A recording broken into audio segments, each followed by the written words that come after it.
Noah, do you have any examples, or what's the theory by rolling Well, options? Why would I want to? rolling options is a always an interesting topic because we preach so often naked puts and covered calls. And rolling options really comes down to managing those trades. You know, you're going to either let those options go through expiration or assignment and exercise an assignment, or you're going to close them out in advance. And for me, it always comes down to kind of a question of efficiency. How much money's left in the option? You know, do I need to roll it for, protective reasons? So it depends on what you want to roll. Like if you're starting out with like a naked put, what would be some of the reasons you want to roll your naked put? I don't want to be assigned at that strike price, or maybe it's really cheap to buy it back and I want to get into next week or next month's option. And I did that today. I had some options that they're like 3 cents, and I don't want to wait another 20 days for them to expire. So I bought them back and sold one that's a month out for like 30 cents. So I'm like, let's just roll. That's called rolling. Getting out of the options you're in and getting in different ones. That's all rolling in, is closing your option. That's all it is. Yep. So I think I've got a good example here. I've got some naked puts on Visa in this virtual account here that we can show you. And this is a good example of rolling just because you're getting to a point of efficiency. Well, this is a contract where it's got a $95 put sold for 62 cents, 10 contracts. So the maximum gain is going to be plus $620. And this position is already locked in $520. So it's locked in 520 of the 620. So there's like $100 left in that position. And there's the number of days left until expiration. There's 31 days left to expiration.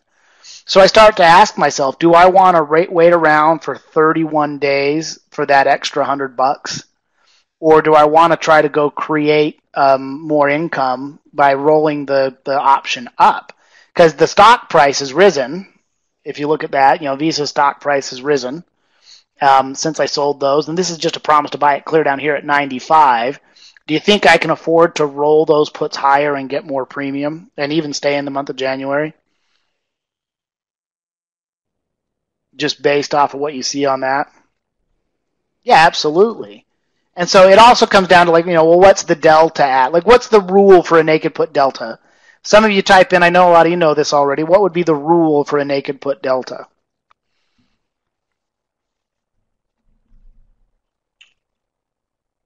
The delta of 0.2 closest to 30 days. 10 would be less conservative or less aggressive. 20 is more aggressive.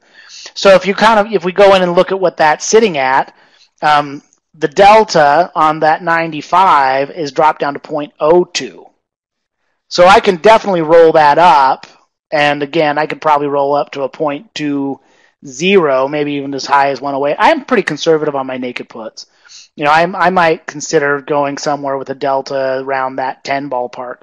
And I'd feel pretty comfortable rolling that option up. And I'd probably I'd shop for it by delta. And I'd definitely want to be underneath that support zone. So I'd be pretty comfortable at 105 or less, selling those puts and rolling up. And so the beauty of this would be a good example of, again, I can analyze a rolling trade here and go, analyze a rolling trade where I'm buying back the puts I sold and I'm selling some new strike prices. And the default is it's going to typically roll you out at least a week. I can actually, in this case, stay in the same week, still there close to 30 days, and raise the strike price up to that 100, 10, whatever ballpark, and just squeeze extra money out of that. So between closing the trade and rolling up to, I've got lots of choices here, 103, 104, 105. I'd probably go underneath that 105 zone, pull in another $1.17 credit. So I can pull in $170 for the next, rather than sitting around for $100. Do you see how we would create, a greater income on that same amount of time? And there'll be commissions involved, so you want to factor those in.